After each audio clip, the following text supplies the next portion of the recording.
Que prazer novamente entrar no seu lar, no ambiente da sua família, para poder entregar mais uma vez uma mensagem da parte de Deus.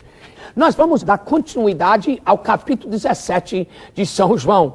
Eu ainda tenho diversas mensagens que irei pregar acerca deste capítulo, o maravilhoso capítulo que contém a oração sacerdotal e intercessória de Jesus Cristo ao Pai em nosso favor. Hoje nós vamos falar acerca da glória de Cristo no homem. A glória de Cristo no homem, e o nosso texto bíblico é o versículo 22 do capítulo 17, aonde Jesus, na sua oração ao Pai, diz as seguintes palavras: "E eu dei-lhes a glória que a mim me deste, para que sejam um como nós somos um." Jesus literalmente diz que a glória que ele tinha com o Pai, ele transferiu para nós. Ele pôde transferir a glória do Pai, porque a glória do Pai habitava nele. No versículo 5 do capítulo 17, Jesus está dizendo na sua oração: "E agora glorifica-me, ó Pai, junto de ti mesmo, com aquela glória que eu tive contigo antes que o mundo existisse." Antes que houvesse mundo, antes que houvesse criação de animal, de peixe, de aves ou de homem, Jesus já habitava com a glória do Pai, junto ao Pai. E ele agora diz: "Pai, aquela glória que eu tive contigo antes da fundação do mundo, aquela glória que me acompanhou quando eu vim aqui à Terra, para 33 anos e meio, eu agora estou transferindo esta glória para os meus discípulos e para os meus seguidores." Os senhores sabem que quando Jesus veio a este mundo, ele veio como homem, mas veio acompanhado da glória do Pai. A mensagem que os anjos deram quando Jesus nasceu em Belém da Judéia e a Deus nas alturas. Nós vemos a glória de Deus no nascimento de Jesus. Ele nasceu de uma virgem, o seu nascimento virginal. Vimos a glória de Jesus quando ele tinha 12 anos de idade. Quando em Jerusalém, ele sentou junto aos doutores e filósofos do dia e argumentou e dialogou com eles, e eles ficaram pasmados. Vimos a glória do Pai em Jesus na hora do seu batismo, pois o céu abriu e Deus Pai disse: "Este é o meu filho amado." Vimos a glória do Pai na vida de Jesus durante o seu ministério terrestre, nas suas pregações, no seu ensino, nas parábolas que ele transmitiu aos seus seguidores. Vimos a glória do Pai na hora que ele foi levado ao Calvário. Embora ele foi injuriado e foi severamente castigado no seu corpo, mas ali no alto do Calvário, ele expôs abertamente a Satanás e as hostes infernais. Vimos a glória do Pai na sua ressurreição dentre os mortos. Ele ressuscitou ao terceiro dia. Vimos a glória do Pai presente na vida de Jesus depois da sua ressurreição, porque ele atravessou parede, porta e janela sem abrir, num corpo glorificado. Então vimos a glória também do Pai na hora de sua ascensão ao céu. Uma nuvem o encobriu da vista dos seus discípulos e dos seus seguidores, que era um número de mais de 500 ali no Monte da Galileia. Portanto, Jesus veio acompanhado da glória do Pai em sua vida quando desceu do céu aqui a este mundo. Mas agora que ele está prestes a voltar para o Pai, ele diz: "Pai, eu vou dar a minha glória aos meus discípulos e aos meus seguidores daqui para frente. A glória que a mim me deste, eu agora dou a eles." Meu amigo, se você conhece a Jesus intimamente, se Jesus habita na sua vida através do novo nascimento, então a glória de Jesus e a glória do Pai habita em você. Mas como, pastor? Que glória é esta? Há 4 coisas principais que caracterizam a glória de Deus Pai no seu Filho Jesus Cristo e que ele transmitiu para nós. A primeira, a sua filiação a Deus. Jesus foi o único Filho de Deus. Deus não teve mais filhos, só teve Jesus. Mas Jesus transferiu o direito de filiação a nós. Não é necessário que eu diga para vocês que Jesus era e foi o Filho de Deus, porque todos nós cremos nisto. O próprio Pai 3 vezes deu testemunho desta verdade. Nós sabemos com a convicção das nossas almas e dos nossos corações e de todo o nosso ser que Jesus foi e ainda continua a ser o Filho de Deus. o Filho de Deus. Mas, amigos, quando Jesus transmitiu e transferiu a glória do Pai para nós, a primeira coisa que ele transferiu foi o direito de filiação. Através de Jesus, nós nos tornamos filhos de Deus. São João capítulo 1, versículos 11 e 12, dizem o seguinte: ele veio para os seus, mas os seus não o receberam. Mas a todos quanto o receberam, deu-lhes o direito de serem feitos filhos de Deus. Jesus nos deu o direito de filiação. Tem muita gente que diz assim: eu sou filho de Deus. Não, nós somos todos criação de Deus, criaturas de Deus. Mas para sermos filhos de Deus, para recebermos o direito de filiação a Deus, esse direito é transmitido através de Jesus Cristo. Ele é quem nos dá o direito de filiação ao Pai. Mas a Bíblia Sagrada confirma que aquela pessoa que se rende a Jesus Cristo e que coloca Jesus como Senhor e Salvador de sua vida, que Deus passa a ser o seu Pai e ele passa a ser um filho de Deus. A Bíblia Sagrada diz: filhinhos, agora somos filhos de Deus, mas ainda não apareceu totalmente o que haveremos de ser. Mas quando ele aparecer, seremos semelhantes a ele. Somos filhos agora, mas um dia vamos integrar na totalidade da filiação. Nós vamos ter o mesmo corpo, a mesma aparência, o mesmo espírito que Jesus tem no seu corpo e no seu espírito glorificado à destra do Pai. Somos filhos de Deus, porque a glória de Deus habita em nós. A segunda coisa que caracterizou a glória do Pai em Jesus e que Jesus transferiu para nós foi o batismo com o Espírito Santo. A terceira pessoa da Trindade literalmente batizou e se apossou de Jesus Cristo. Vocês se lembram que quando Jesus desceu ao Rio Jordão para ser batizado pelo Batista, quando João e Jesus saíram juntos da água, o céu se abriu e Deus Pai disse: este é o meu Filho amado, em quem tenho muito prazer. E o Espírito Santo, em forma de pomba, desceu e se assentou sobre o ombro de Jesus. E naquela hora, Jesus foi cheio do Espírito Santo. Ele foi batizado com o Espírito Santo, ele foi mergulhado no Espírito Santo. Ele acabara de ser mergulhado nas águas do Rio Jordão, mas agora ele foi mergulhado no Espírito Santo. O Espírito Santo tomou totalmente posse dele. E prova deste fato é que a Bíblia diz que após isto acontecer, que o Espírito o levou ao deserto para jejuar e depois de 40 dias ser tentado de Satanás. E depois a Bíblia nos diz que após sofrer a tentação e vencer o diabo e esmagar a cabeça da serpente, que o mesmo Espírito o conduziu até a cidade de Nazaré. E quando Jesus chegou na sinagoga de Nazaré e entrou e se assentou na sinagoga, o rabino o chamou para a frente e o mandou sentar no lado direito da sinagoga, da cadeira da frente. Havia 3 cadeiras na frente. Na cadeira da esquerda sentava-se o rabino. Na cadeira do meio, que era uma cadeira bem maior do que as demais 2, era uma cadeira reservada só para o Messias, no dia que o Messias viesse. Só o Messias de Deus poderia sentar naquela cadeira do meio. E havia cadeira da direita e o rabino convidou Jesus para sentar na cadeira da direita. Entregou-lhe o rolo do livro do profeta Isaías. E Jesus abriu para aquela passagem de Isaías que diz: e o Espírito do Senhor está sobre mim, e me ungiu para evangelizar os pobres, para abrir os olhos do cego, para pôr em liberdade o cativo e para anunciar o ano aceitável do Senhor. E quando Jesus acabou de pronunciar aquelas palavras, ele não voltou a sentar-se na cadeira direita, mas voltou e sentou-se na cadeira do meio. E ali todos os olhos se fitaram nele, e Jesus disse: hoje se cumpriu esta palavra em vosso meio. E Jesus ocupou a cadeira do meio pela primeira vez como Messias, ali na sinagoga de Nazaré. O Espírito Santo se apoderou de Jesus e lhe deu o direito de se firmar como Messias e ocupar a cadeira do meio na sinagoga dos judeus. Meus amigos, antes de Jesus ascender ao céu, Ele transferiu esse Espírito Santo para nós. De fato, ele diz, é necessário que eu me ausente de vós, porque se eu não for, o Consolador não virá. Mas se eu for, eu enviarei junto ao meu Pai o Consolador, o Espírito Santo. E João Batista já havia dito, virá um após mim que é maior do que eu, cujas alpacas eu não sou digno de desatar. E este vos batizará com o Espírito Santo e fogo.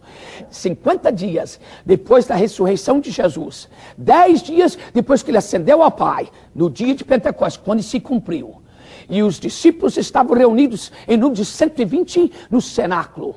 O Espírito Santo caiu sobre eles e eles todos foram batizados com o Espírito Santo, falaram em outras línguas conforme o Espírito lhe autorizou a falar, e todos eles foram cheios do Espírito Santo em cumprimento à palavra de Jesus. Jesus disse, Pai, a glória que me deste, eu agora dou aos meus discípulos. E a segunda parte principal daquela glória foi o batismo com o Espírito Santo. Assim como Jesus foi mergulhado no Espírito, o Espírito tomou posse de todo o seu ser, nós também recebemos o batismo, o poder, o fogo do Espírito Santo, e somos cheios do Espírito. O Espírito toma posse, nós somos selados até aquele dia com o batismo com o Espírito Santo. Você precisa dessa experiência.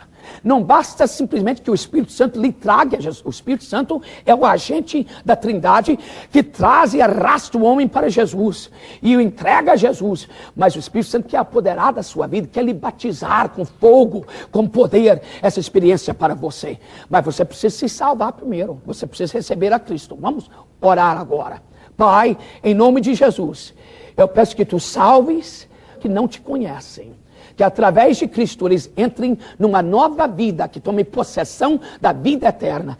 E peço também, Senhor, que tu os batize com o Espírito Santo, aqueles que já te conhecem, seja de qual denominação ou cor denominacional, batize-os com o Espírito Santo e fogo, em nome de Jesus. Amém. São João capítulo 17, versículo 22. A glória de Cristo na vida do homem. A oração de Jesus no versículo 22 ao Pai diz o seguinte: e eu dei-lhes a glória que a mim me deste, para que sejam um como nós somos um. Nós falamos acerca da glória do Pai que existia na pessoa de Jesus Cristo antes da fundação do mundo. Jesus disse na sua oração sacerdotal: glorifica-me, ó Pai, com aquela glória que eu tive junto de ti antes que o mundo existisse. Na eternidade passada, Jesus já habitava na plenitude da glória do seu Pai. Ele veio a este mundo, veio acompanhado da glória do Pai, e nós vimos as diferentes coisas que caracterizam a glória do Pai no ministério terrestre de Jesus. E na semana passada nós falamos acerca de duas coisas. A primeira, a sua filiação a Deus. A segunda, o batismo com o Espírito Santo. E que Jesus então transmitiu esta glória à sua igreja, aos seus discípulos. E hoje nós vamos dar continuidade a mais duas coisas principais que constituíram a glória do Pai em Cristo e que Jesus transferiu para nós.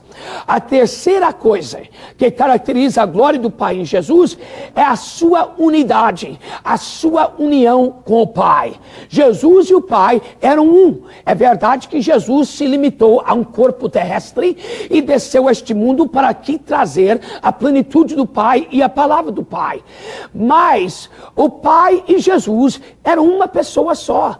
Jesus na terra, o Pai no céu, mas Jesus só falava aquilo que o Pai queria que ele falasse. Ele só visitava os locais que o Pai indicava que ele visitasse. Ele só andava e tocava naquilo que o Pai quisesse que ele tocasse e por onde quer que ele andasse. Jesus disse: eu vim cumprir as ordens e as palavras do meu Pai. E Jesus disse: de mim mesmo nada tenho e nada ofereço.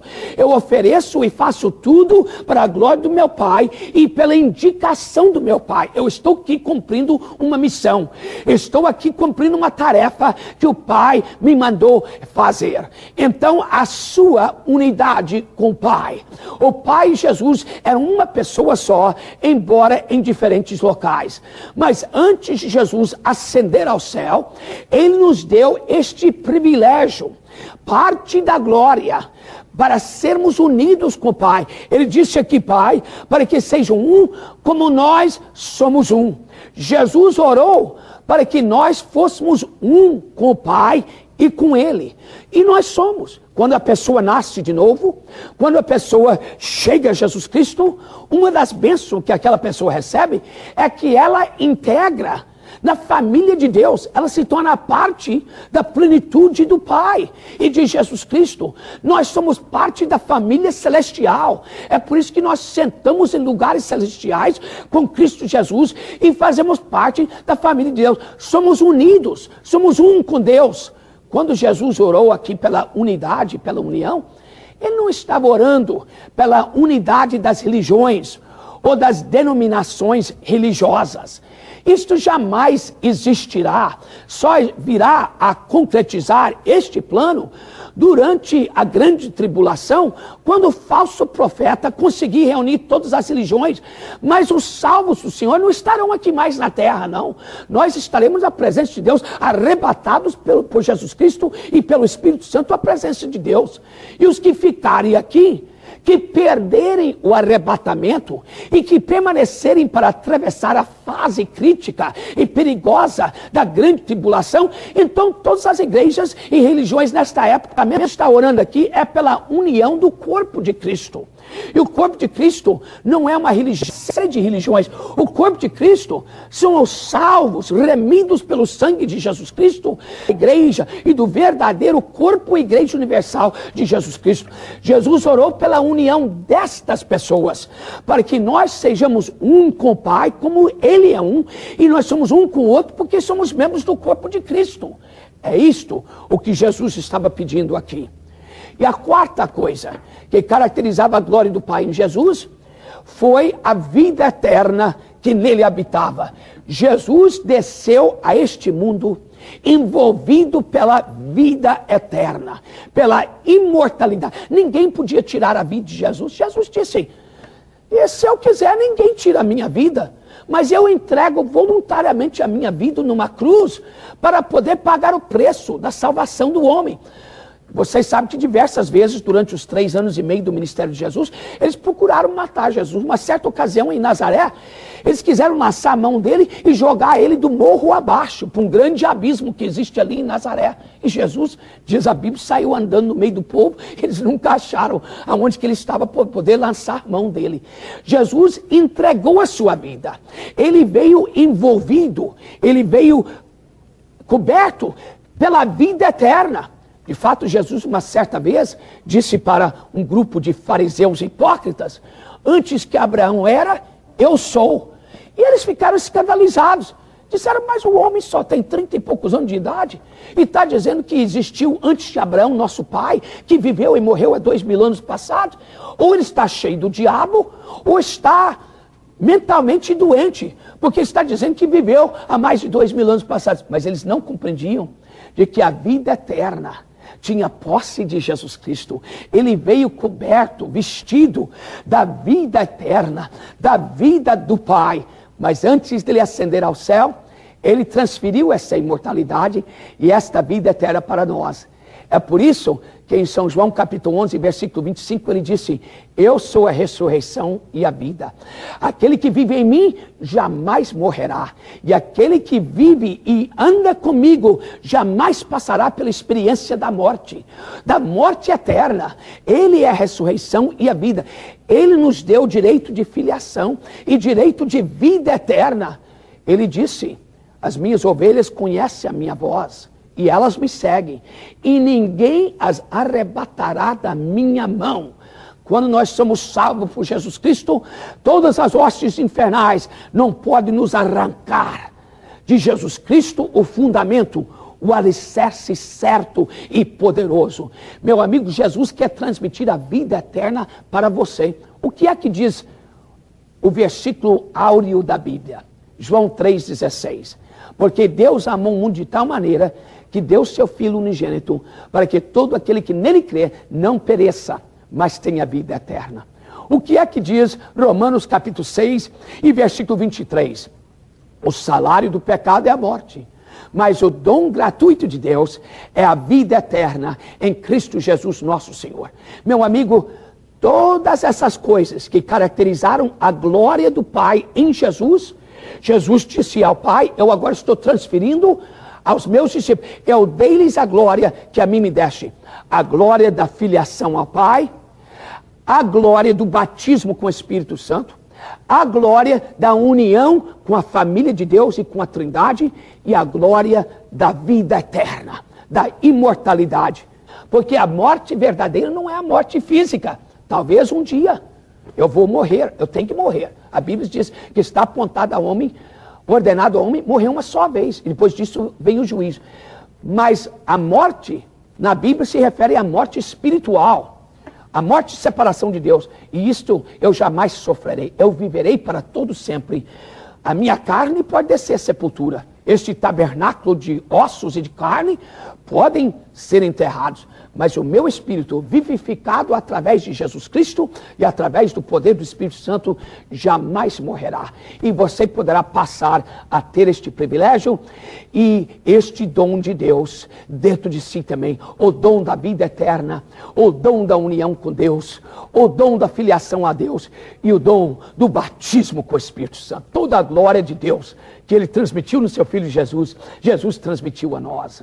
Aonde você estiver, talvez você se sente tão vazio, talvez você se sente tão sem direção. Todo o caminho que você anda, você acaba caindo, batendo a cabeça de uma parede para outra. Há uma direção certa para a sua vida, Jesus Cristo. E Ele transmitirá toda a glória de Deus para você. Curve a sua cabeça onde você estiver agora e façamos uma oração. Meu Pai, eu oro no nome de Teu amado Filho Jesus Cristo, para a salvação. Há tanta gente desesperada. Não duvido, Senhor, que haja uma pessoa mais agora, ouvindo essas palavras de vida, palavras da Bíblia Sagrada, que estão pensando até de cometer o suicídio, ou de fazer alguma coisa atrás, de matar alguém, de tão desesperadas que estão. Move estas vidas e transforme-as pelo poder da Tua palavra. Eu preguei, Senhor, a Tua palavra. E agora peço que Tu operes a palavra na vida dos ouvintes. Em nome de Jesus. Amém. Encontro-me eufórico, especialmente pela declaração maravilhosa de Jesus Cristo, que vou ler para vocês. Esta declaração se encontra no Evangelho segundo São Mateus, capítulo 24 e versículo 14, aonde Jesus disse: e este Evangelho do Reino será pregado em todo o mundo, em testemunho a todas as gentes, e então virá o fim. Eu gosto desta declaração. Este Evangelho do Reino será pregado em todo o mundo. Nós encontramos este versículo no sermão profético de nosso Senhor Jesus Cristo. O sermão profético não é o sermão do monte. O sermão do monte nós encontramos nos capítulos 5, 6 e 7 do Evangelho segundo São Mateus. Mas o sermão profético de Jesus acerca do tempo dos fins encontra-se neste capítulo 24 de São Mateus que acabo de ler. Esta é uma das declarações mais poderosas e afirmativas de Jesus Cristo. De fato, eu creio, pessoalmente, que as duas declarações mais importantes que Jesus fez encontram-se neste Evangelho segundo São Mateus. A primeira, aonde Jesus disse: sobre esta pedra edificarei a minha igreja e as portas do inferno não prevalecerão contra ela. E a segunda declaração, o texto, Mateus capítulo 24, versículo 14, e este Evangelho do Reino será pregado em todo o mundo. O que o mundo mais precisa é da pregação do Evangelho de nosso Senhor Jesus Cristo.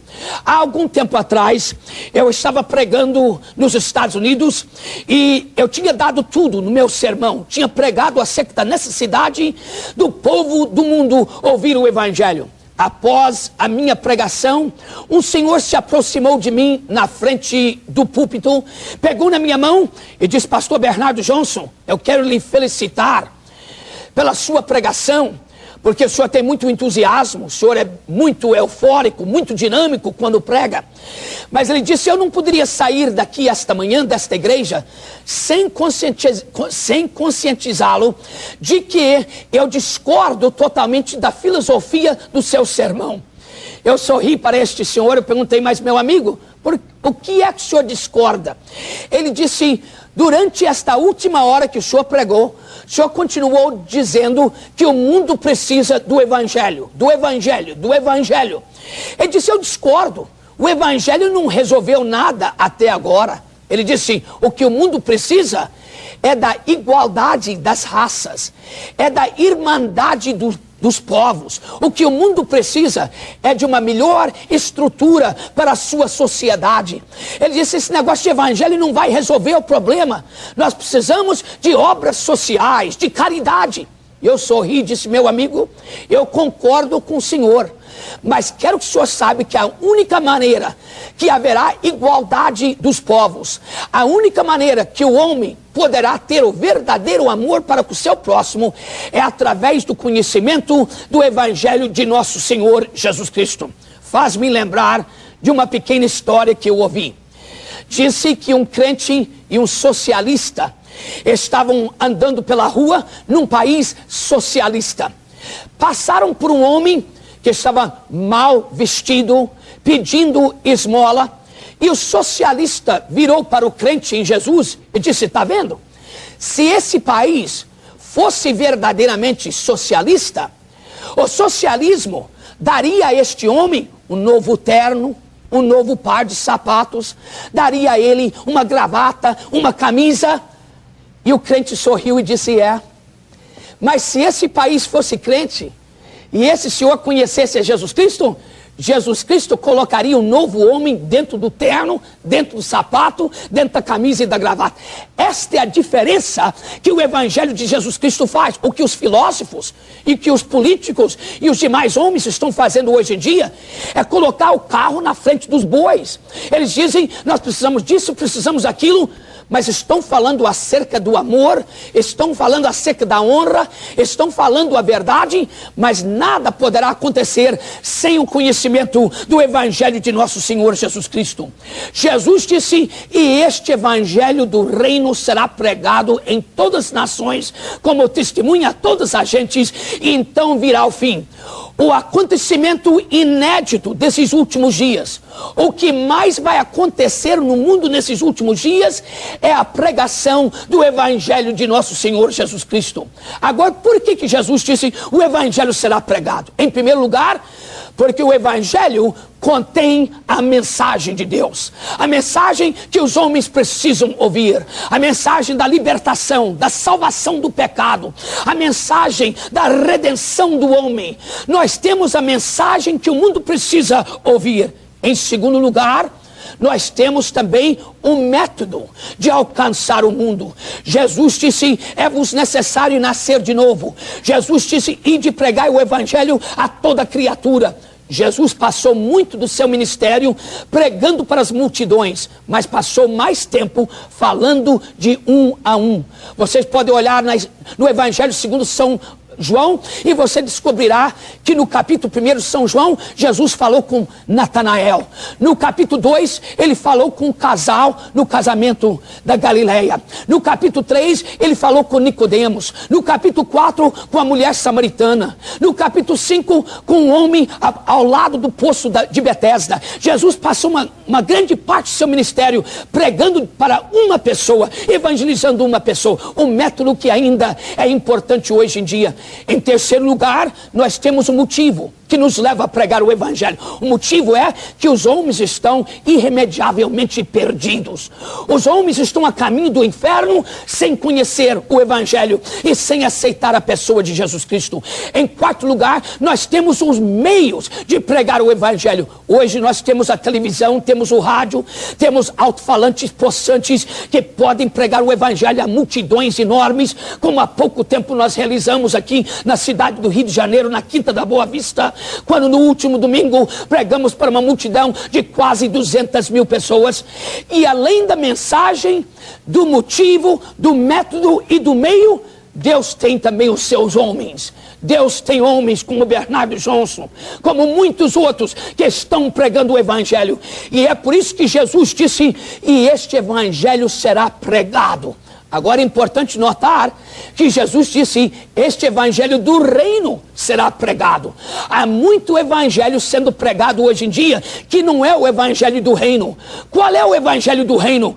É o evangelho da libertação, é o evangelho da cura divina, é o evangelho que expele demônios, é o evangelho que batiza com o Espírito Santo. Nada impedirá que este evangelho seja pregado. Os demônios do inferno, os principados e potestades em lugares celestiais, todas as forças hostis do inimigo não podem deter o avanço do evangelho.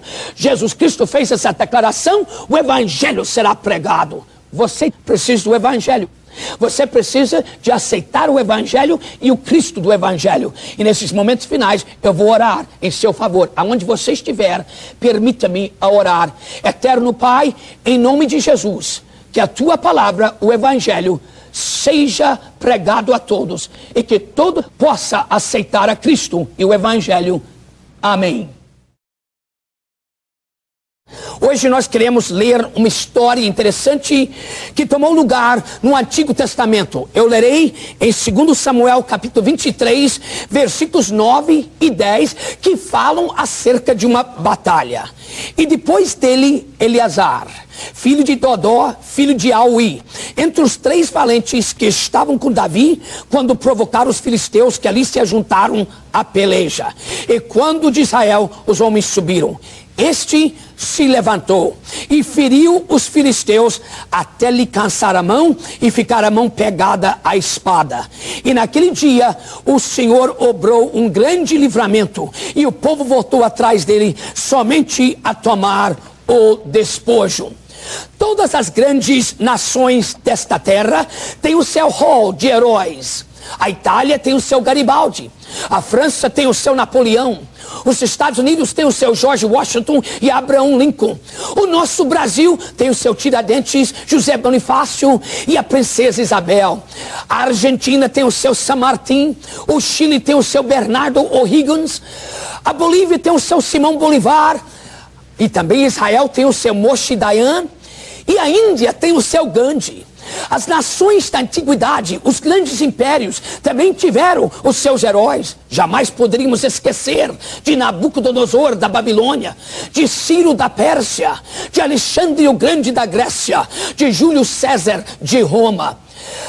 A Igreja de Jesus Cristo e a nação de Israel também teve o seu hall de heróis. Jamais poderíamos esquecer de Moisés, de Josué, de Sansão, de Davi, de Samuel, de Isaías, de Jeremias. E a igreja, como nós poderíamos esquecer de Santo Agostinho, de Savonarola, de Luiz Gonzaga, de Martinho Lutero, de Billy Sunday, de Dwight Moody, de Charles Finney, de Charles Spurgeon. Todas as grandes nações e até a igreja de Jesus Cristo teve e tem o seu hall de heróis. Entre os grandes heróis da Bíblia e do povo de Deus e da igreja está um que é pouco conhecido, pouco se fala acerca dele. Ele permaneceu durante os séculos na obscuridade, mas hoje eu quero destacá-lo. O seu nome é Eleazar. Eleazar foi um dos 3 valentes de Davi. Eu creio que os amigos sabem que Davi tinha um exército de 200 homens que eram preparados especialmente por ele. Entre esse exército de 200 homens, havia 30 homens soldados de primeira classe. E entre os 30, havia o círculo íntimo de Davi. Assim como Jesus tinha o seu círculo íntimo de 3 apóstolos, Pedro, João e Tiago, Davi também tinha os seus 3 valentes íntimos. E um deles se chamava Eleazar. Um dia, Davi com seus valentes enfrentaram o exército filisteu.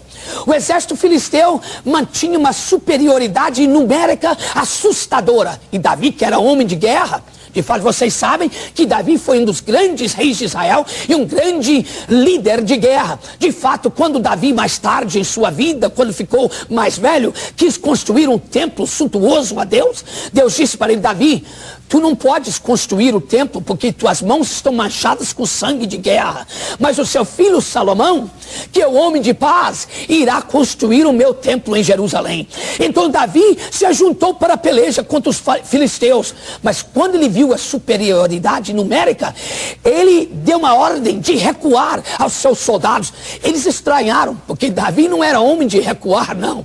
Davi era um homem agressivo de guerra. Era sempre marche para frente, vá para frente. Mas nesta ocasião, ele deu a ordem de recuar. E os homens estranharam, mas obedeceram a ordem. E Davi disse, nós vamos recuar para planejar um novo ataque contra o inimigo que é tão superior.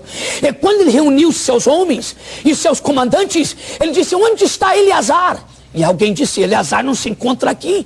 E Davi disse, então ele ainda continua lá no campo de batalha, no meio do exército inimigo, vamos voltar lá. E quando voltaram para o campo de batalha, viram Eleazar em pé sozinho, com a espada na mão, e centenas e milhares de soldados filisteus mortos aos seus pés.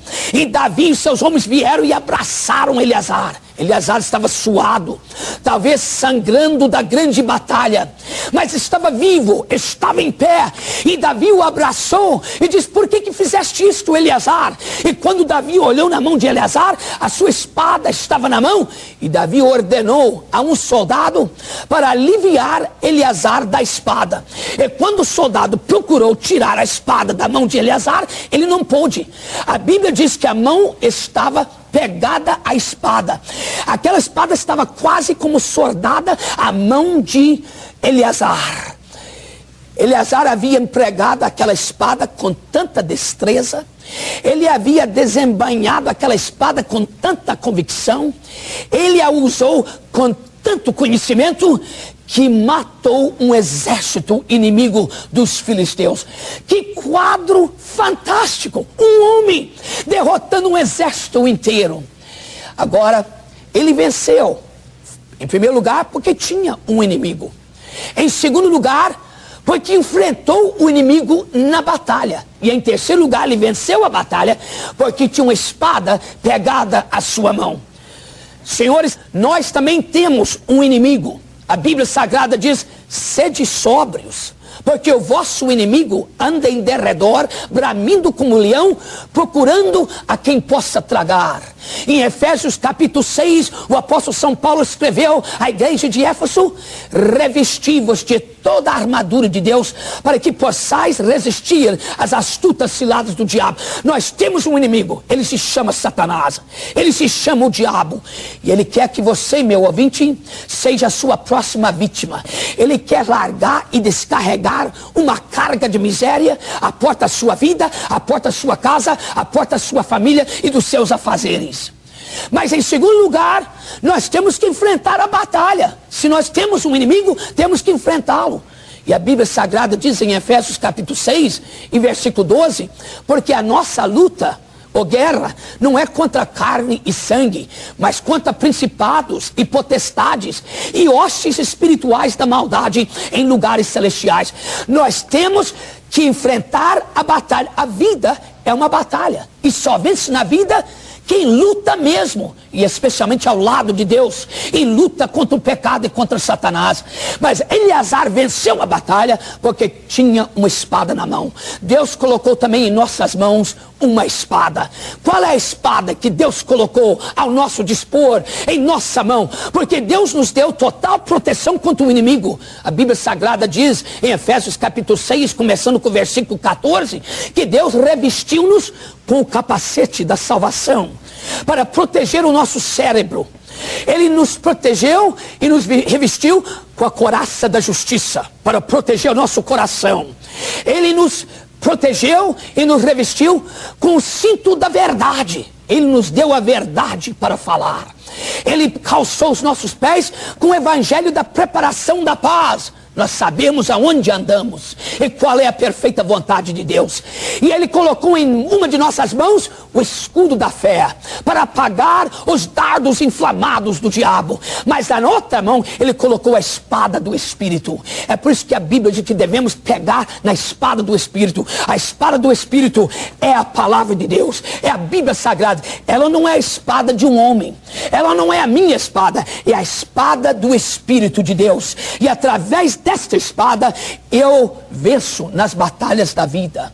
Eu posso eliminar todos os meus inimigos. O pecado, Satanás, a tentação, a opressão, a depressão, a possessão demoníaca, são todos vencidos através do poder da espada do Espírito. Meu amigo, você tem muita coisa à sua disposição. Além da proteção do sangue de Jesus Cristo, além da proteção do nome de Deus, além de toda a preparação que Deus nos deu quanto à armadura, Ele nos deu também um jeito de ataque. Ele nos deu a espada do Espírito para eliminarmos o inimigo. E quando esta espada do Espírito, que é a Bíblia Sagrada, acha-se acompanhada da oração e do jejum, não há inimigo que possa permanecer de pé à nossa frente. Através desta Bíblia, através da espada do Espírito, nós podemos dizer para as forças do inimigo Satanás: traga os 450 profetas de Baal, traga os leões da cova de Daniel, traga o exército egípcio de Faraó. Nós enfrentaremos todos eles. Por quê? Porque temos em nossas mãos a escada de Jacó, temos em nossas mãos a vara de Moisés, temos em nossa mão tudo que Deus colocou à nossa disposição: a bandeira ensanguentada do Calvário, o Pentecoste, o túmulo vazio de Jesus e o poder da palavra de Deus. Vamos vencer na vida. Você não precisa viver uma vida derrotada. Você não precisa estar lá embaixo no vale sem ter saída. Você pode crer em Deus, revestir-te da armadura de Deus e vencer na vida. Eu quero orar para você agora. Eterno Pai, em nome de Jesus, eu oro em favor dos ouvintes, alguns que estão enfrentando terríveis lutas, alguns que se encontram derrotados na vida.